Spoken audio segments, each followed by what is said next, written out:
Good morning. Welcome. I'm so glad that you're here. So today we are going to talk about helping your autistic child through a challenging behavior, such as a meltdown. And I'm going to go through the agenda real quick. So I'm going to share what the problem is, why it might be happening, and 4 steps you can go through to walk through this scenario, especially if you're out in public. Can be at home though too. And then I am going to give you some scenarios where you might get stuck and what to do about that. And then I'm going to do a recap and tell you more. So we're also going, if you are interested in this and you want to learn more, a lot of this information is in my book, Blueprint for Hope.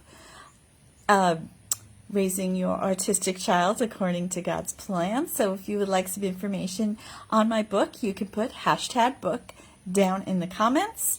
So let's get started. So a common scenario that happens with autistic, especially when they're kids, is that you might be going out and something may happen while you're out or while you're in. That will trigger what we used to call a meltdown. I don't know what the current appropriate term is for it now, but it's basically when your child cannot go on for some reason. And so a lot of times they get upset, they may lie on the floor, they may do self-injury, they may express aggression, they may be screaming, they may just not move when you have to, maybe you're in an area where you have to move. They may be lashing out. And so these are the kinds of behaviors you might see. And a lot of times this happens, when the first couple of times this ever happens to you when you're raising a child on the spectrum, you kind of freak out and you don't know what to do. Or maybe you freak out all the time. Maybe that's you right now, that you really don't know what to do in this situation. So this has happened. It happens a lot less now that our daughter is mature and 19 years old. I do believe that our kids do get mature as they grow older. It can still happen from time to time, and my reaction to it just depends where and how we are. She normally doesn't do the kind of reaction she used to when she was little when we are outside. So I will give you a good example of it. Happened when she was about probably 8 or so. We were taking vacation at Great Wolf Lodge, which is a water park. And it's more than a water park. It's a hotel. It's a whole resort type area. And we were there. I think one of the triggers was that she was overly hungry. And at the time we were doing special diets. When you travel on a special diet with a little one, it's not always easy to stick to the protocol. So that might have been playing in, and she had a complete and total meltdown. And it was in public. It was just before the restaurant opened, so there were only a few people there. And I have to say that it's that incident that kind of inspired me to set up tools for myself to help myself get through a situation like this. So the first thing you want to know is when you're going through this, right? The first thing you think is, why is this happening, right? So it could be a lot of things. It could be that we got off the diet. It could be that there was something going on beforehand, like something she ate, something she got into, a fragrance that triggered her.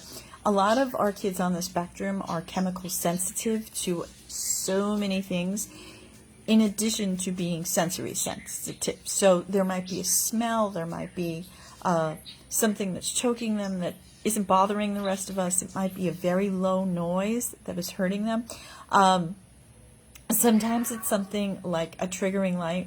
Maybe there is like a little siren. You ever have like a siren goes off in the distance and you're the only one in the room can hear it?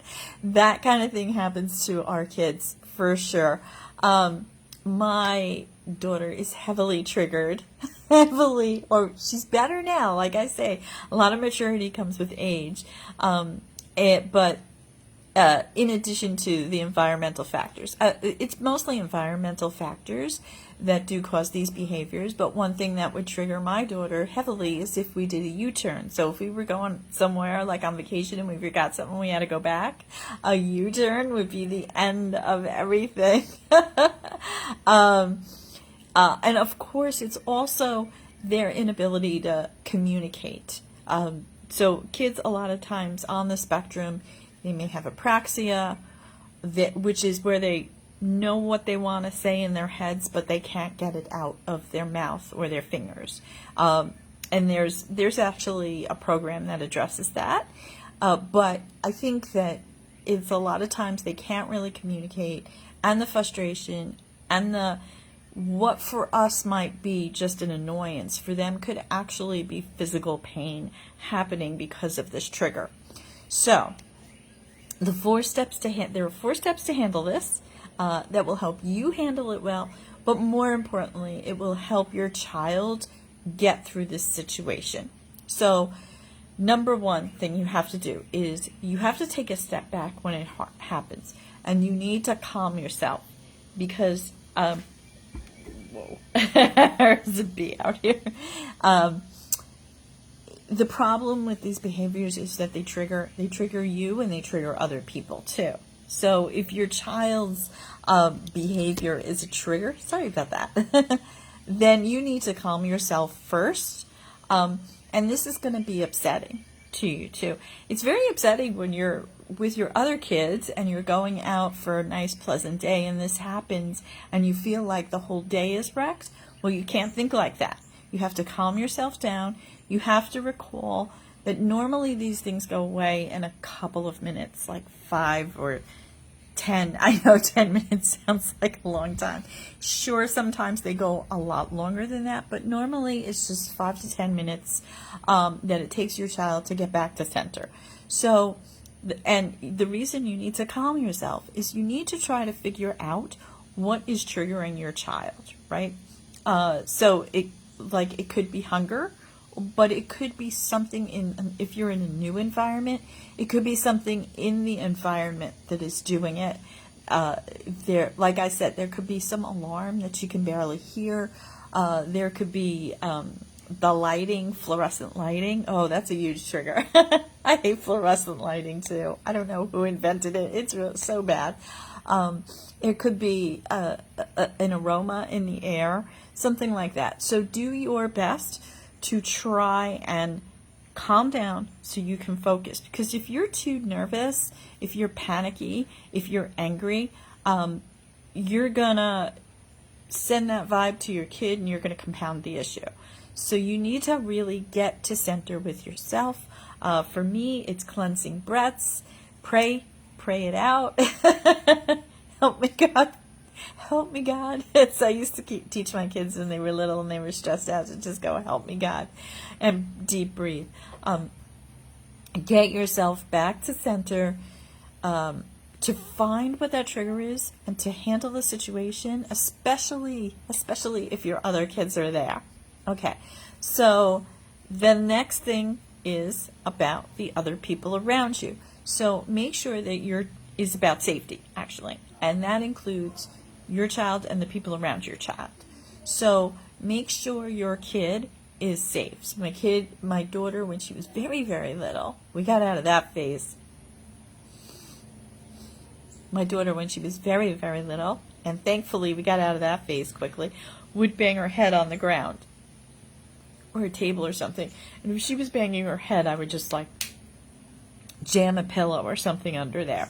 So do what you can to keep your child safe, but you don't want to. So if for example, my daughter bites her arm a lot when she's very upset, if I pull her arm away, she will bite me. So what you want to do is you want to keep everyone safe.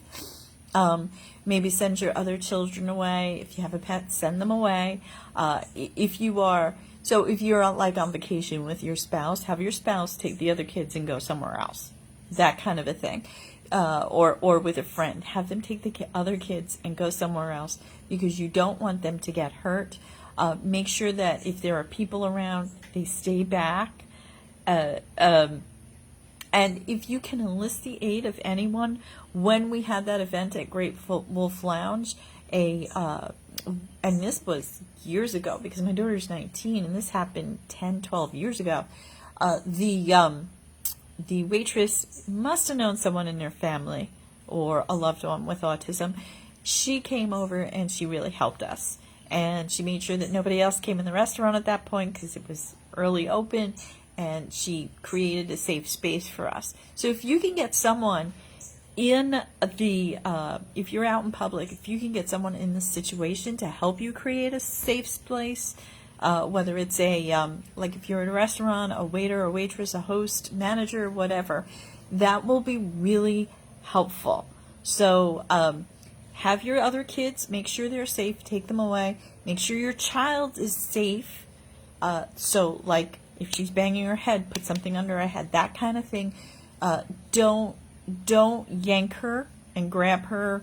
If she's by self-injury, don't pull her arms out of her mouth. That's only going to make her more frustrated. If you try to manipulate your child physically, that will make the problem last a lot longer and potentially get a lot worse. Okay. So step 3. Now you really need to work to discover the trigger and eliminate it. So what changed in the situation? So you want to think about environmental factors, crowded rooms, buzzing noise, things we might not notice, fluorescent lights, aromas, and then think about your child's morning and her last night. What happened last night? Maybe your kid didn't sleep the whole night, because that's happened to us a whole bunch even now. Maybe there was some food or snack. My daughter likes to take that. Doesn't always understand that in the store you have to pay for things. So sometimes she will grab candy and jam it in her mouth, and of course that's not that's not good for her behaviorally. So that might trigger her. So think about maybe what you missed or what you didn't have time to do that morning or that day. Food, water, medicine. Something changed. If your child's on a script, did the script change? If your child's eating something they don't normally eat, right? Did he take your coffee, for example? Actually, autistic kids do well on coffee because coffee helps with ADHD symptoms. That's a topic for another day. And you may need to take your child out of the environment. Again, you don't want to pull on her or drag him or her out of the room. You want to find a way to lure them. You're better off luring your child out of the room than yanking or pulling them. So you want to make sure that you have something that will help them, draw them away. Now, I want to make a distinction. Right now, when they're in the middle of the passion of their behaviors, they can't hear or accept any additional input. You need to wait till they at least get to calm before you offer them something else. It would frustrate my daughter when she was little, and I would say, do you want this treat? Do you want this toy? It would just frustrate her, and she would just get more riled. So remember that your goal is to calm the behavior as quickly as possible, and in order to do that, you have to follow your child's lead. You have to follow his or her lead. You have to take their clues and follow. So you don't want to drag them. You don't want to offer them something when they're in the middle of raging or crying or screaming. And think about yourself. If someone just really stabbed you in the back, or you just stubbed your toe to the point of breaking it, because I've done it before. If you just broke your toe, you don't want anyone to talk to you right then. You sure as heck don't want anybody to drag you and say, put your foot up. You need to be in the moment and breathe through the impact of the pain. Well, it's the same for your child. Your child's going through some kind of emotional or physical pain, and they need to just get through that moment. Your child's going through some kind of physical or emotional pain, and they need to get through that moment before they can accept, oh, here's a treat, here's a toy, here's whatever. So if you're going to take them out of the environment that you think triggered them, you definitely have to wait until they have processed that impact and are starting to level out and get calm. So you yourself too, now that this is all step 4, you yourself too need to be calm, like I said at the beginning, but you also speak gently, speak softly but firmly, but very gently. Always check their clues. Where are they? Are they okay? Are they still processing the pain? Right? Give them something. Now, once they start to settle down and they're out of that pain, you can then give them something. You can then give them something they enjoy. Or, how about we go, like if you're at a hotel, how about we go back to the hotel room and I give you blah, blah, blah, whatever. Or do you want to lie down? Whatever you've brought to help them.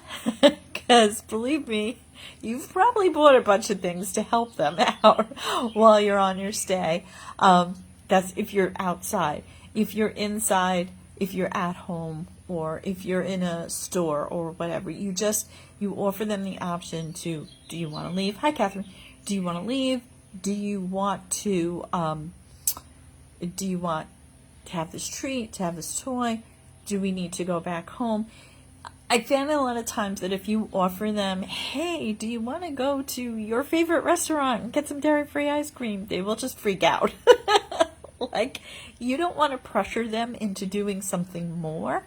You want to offer them something less, something more calming, something that they're used to and enjoy. So, like bringing them home or bringing them back to the car or the hotel room, wherever you are.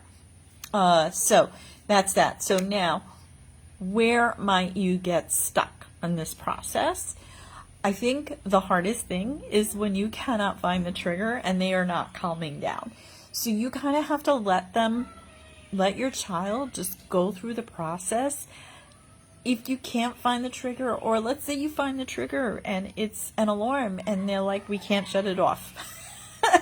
Or you can't figure out which alarm, you have the fire alarm and the carbon monoxide alarm and you can't figure out which one it is when the batteries die. Maybe that's going on.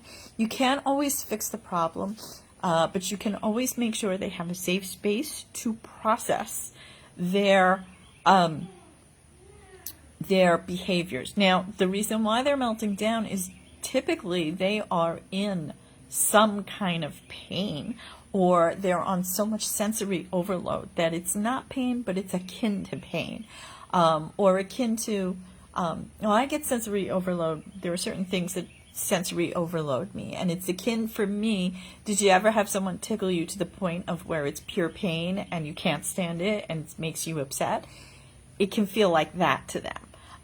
That's what I believe they are feeling like. They're so riled up and frustrated and they need to center themselves. So that's going to take a little bit of time, especially if you can't find the trigger. It's okay if you can't find the trigger. It just might mean this is going to last a bit longer. So again, just work through those things. Just your big important thing is to make sure that your child is safe first and then can get to calm, whatever it takes. And you know what? It's okay if you have to cancel your plans. If you have other family members, other kids in your family who are not on the spectrum and don't understand and we're looking forward to a thing, I would say that if you're going out, make a backup plan. So if XYZ happens to our child, divide it, and you're here, especially if you're there with a partner or a friend, let's divide and conquer. Let's take these, and the kids out somewhere else, and we'll just take her back home or back to the room or back wherever.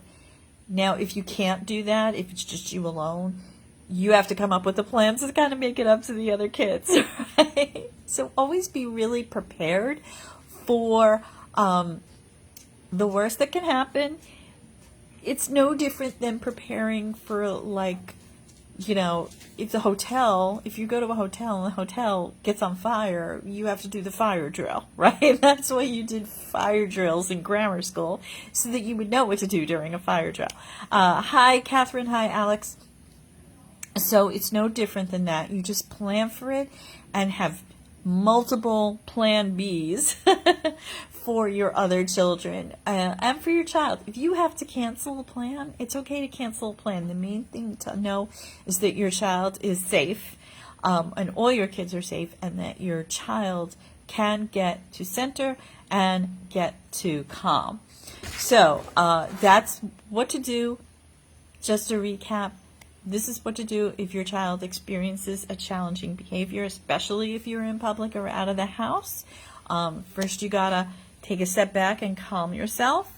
You have to ensure your child's safety and the safety of your other children, your other family, and the people around you in general. You don't want your child lashing out and biting a random stranger if you're in a public place. And then you need to work hard to discover what the trigger is, if the trigger is in the moment. And then finally, follow your child's cues to get them to calm. Never pull, never drag, never yell. Be soft-spoken and calm, and help your child de-escalate. So it's all about keeping your kiddo calm and safe, and your whole family calm and safe, right? Just remember to have a backup plan. If things fall apart, that's okay too.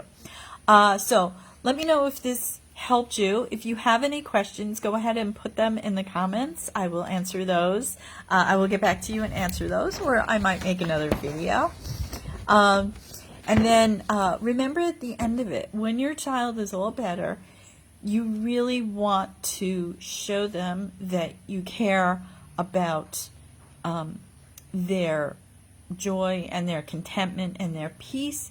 So do something for them that makes them happy. I would say that would be the final element of all this. Do something for them that makes nobody but them happy.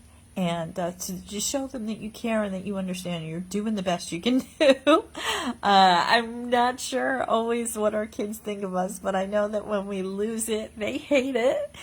I find raising a child on the autism spectrum, a child with profound autism and a daughter with Down syndrome and ID, I find that my behavior, my emotional state impacts their emotional state. It doesn't always have to be overtly stated. So I find that my emotional state impacts both of my disabled daughters. And so I find that the more, I don't even have to state it all the time.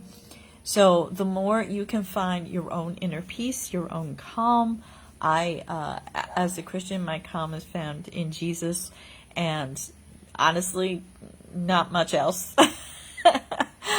Maybe an occasional bath or so, but you need to find the things that will calm you so that your kids don't get triggered by your emotion, because that can happen, that can escalate. If your other kids get tweaked by your one child having a challenging behavior, then it's just going to spread through the whole family. Everybody will be upset, even your pets. So try to be the calm center. It's really difficult. I'm not saying it's difficult, but try to be the calm center as much as you can, and make sure that you have tools in place to calm yourself and de-stress. Last week's video was about stress, so if you wanted to hear what that video is, let me know and I will tag you in it. And if you are interested in learning more about this process and other tools to equip you in my book, Blueprint for Hope, Raising Your Child According to God's Plan, please write #book in the comments and I will give you the link. And I think you can download a Kindle sample. It's on Kindle and it's in paperback. So that I hope that helps you. And that's it. So I hope you have a great day. Again, please list any questions. If you know anyone who would like this video, let me know. I will probably upload it to YouTube later. Let me know and I will send a link onto that. Okay, have a wonderful day and I will talk to you soon. Talk to you soon. Bye.